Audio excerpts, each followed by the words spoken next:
Assalamu alaikum wa rahmatullah. This is your host Afroza Rathar, and I welcome you to the second episode of REW Talks.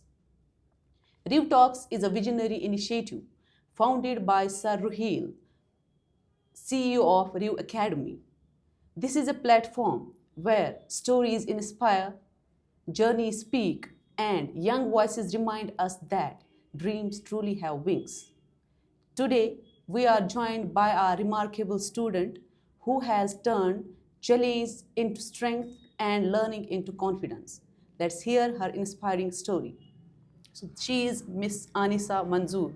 Anisa, could you please introduce yourself to our listeners? Sure, ma'am. Well, my name is Anasa from Baramulla. Talking about my qualifications, I have recently completed my 8th grade and I really want to see myself in the medical field there in the future, inshallah. First of all, tell us when did you first realize that you are capable of more than once you believed?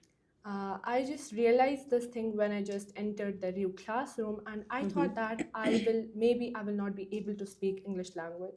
But when I just joined the REW classroom, मुझे लगा था कि maybe I may not be able to speak English language. But day by day, when I started practicing, when I started conversating with my teachers, my friends, and all, and I thought that I am capable. And we had the talents, हमारे पास talents थे, but we were unaware about them. हमें पता नहीं था कि हमें क्या talents है. So because of sir Ruhil our mentor he just उसने हमारे टैलेंट्स को बाहर निकाला. So because of him I just believed in myself और मुझे लगा कि I am more capable than I thought. Okay, that's truly inspiring. What was the biggest fear that once controlled you, and how did you overcome it? So the biggest fear that once used to control me was the fear of speaking in front of others. I really had the fear. मतलब मुझे बहुत ज़्यादा डर लगता था when I used to speak in front of others, and it really used to control me because when I just knew the answer in my classroom but I could not speak. जो मुझे डर था मैं उसकी वजह से बोल नहीं पाती थी answers, and that really used to control me. So how I overcome this fear was when I joined the REW Academy.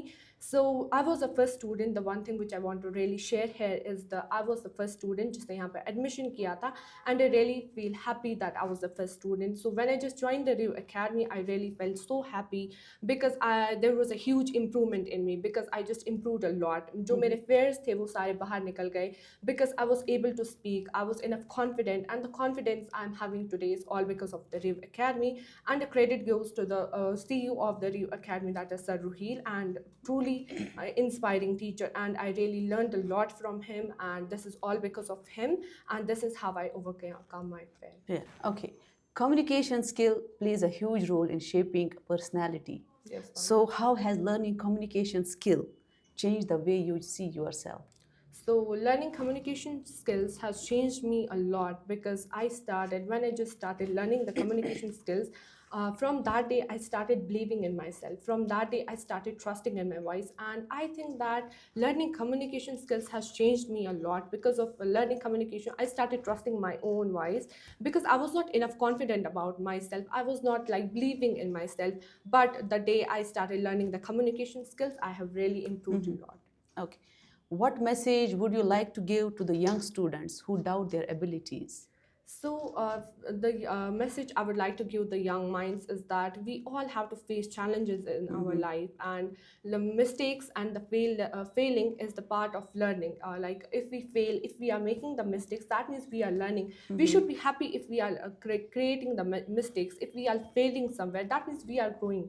That means we are learning. So you should not doubt your abilities. Instead of that, you should be happy if you are making mistakes. For example, if a student is just trying to speak in English, but he or she is just making the mistakes. So he or she just starts thinking that I'm not able to do it, but that's totally a wrong thing. Instead of that, you should just be happy that you are making the mistakes, you are failing. That means you are growing, that means you are learning. Okay, that's good.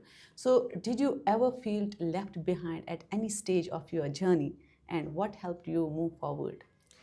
Yes, I have felt left behind many times in my journeys. Where I felt left behind in my academics, or when the students they were like speaking more confidently than me, or having the better pronunciation, or when the academics, when my friends were having more marks than me, I felt left behind many times, and I thought that I'm not capable. But that was totally a wrong thing in me, and I really changed that thing because I got just motivation from my teachers. I talked to my teachers about it. I talked to my parents about this thing that I'm feeling left behind. Maybe I'm not capable of that thing, but that was totally wrong. So they just motivated me that if you are feeling the left behind, if you are seeing that other students are doing better than you should not feel left behind. Instead of that, what you should do, you should start practicing more. You should start like focusing on your things, and you should start improving. Instead of that, you should not feel that you are left behind, but you should start improving on your journey. What you are doing, what you have to achieve, you should start improving on that. So this is Okay, how I that's overcome truly that. inspiring. Thank you so So, much. what does believing in yourself truly mean to you today? Believing in myself truly means to me now when I am confident, when I am like confident about sharing my thoughts, when I am enough confident about myself, when I start trusting my voice, and when I just know what I am speaking, I'm confident.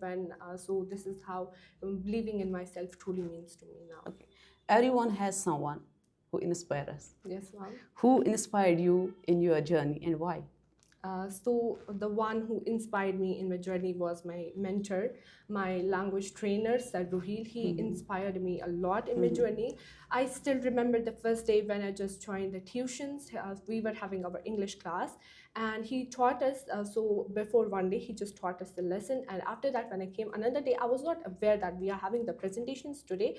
So when I just joined the class, he just told me to give the presentations, and at the starting, I was feeling a bit nervous. मुझे डर लग रहा था बोलने की वजह से, but when I just start giving the presentation, when I just greeted the students, he motivated me a lot while greeting. He motivated me on my confidence, but still उस time मुझे उतना confidence नहीं था because उस time मैंने language classes join नहीं की थी, but still he motivated me a lot. By that motivation, my presentation was so good because of his motivation, and he just inspired me a lot through my journey. He just helped me where agar for example, whenever I doubted myself, he helped me a lot. Whenever I was having the doubts and all, he just inspired me a lot in my journey, and he helped me grow. Whatever I am today speaking, the confidence I am having is all because of him. The credit goes to him. Okay. If a student comes to you and says, I am not confident enough, what advice would you like to give? The advice I would like to give to those students is that confidence doesn't come suddenly. It needs practice. Confidence एक साथ नहीं आता है. It needs a lot of practice. It comes day by day. When you are consistent on your work, when you just practice every day, it will come. But it doesn't come at a time. Like for example, if I started practicing any language in front of mirror, or I just start going anywhere, but एक ही दिन में confidence नहीं आता है. It takes its time. And what we have to do, we just have to learn, we just have to improve, and we just have to be consistent on our work. Whatever we have to do. Okay, finally, tell us how young minds can turn their weakness to strength. Young minds can turn their weaknesses into strength by believing in themselves, by being confident, and by being they should know what their weakness is actually. For example, if a student is having the weakness, exactly the weakness I was having, the fear of speaking in front of everyone. So if he or she is having the weakness, they should just focus on what they are having, the what weakness, what type of weakness they are having, and they should like if they found what weakness, if they recognize their weakness, they should be happy that we know that what weakness we have, so that they can improve on that. And by improving, everything can improve. Whatever, if we want anything, we can do anything. It's up to us how we will do that. If we keep practicing every day, and if we start studying about that, if we will be confident. First of all, we should just be confident about ourselves. We should trust our voice, and after that, this weakness can turn into strength. Thank you so much for sharing your inspiring journey with us. What a beautiful and inspiring journey. Your story reminds us that confidence is not something that we are born with. Confidence is that we build through courage, effort, and belief. Thank you for sharing your story with us on REW Talks. So, this is your host, Afroza Rathar, signing off from today's episode. Until next time, stay motivated and stay focused.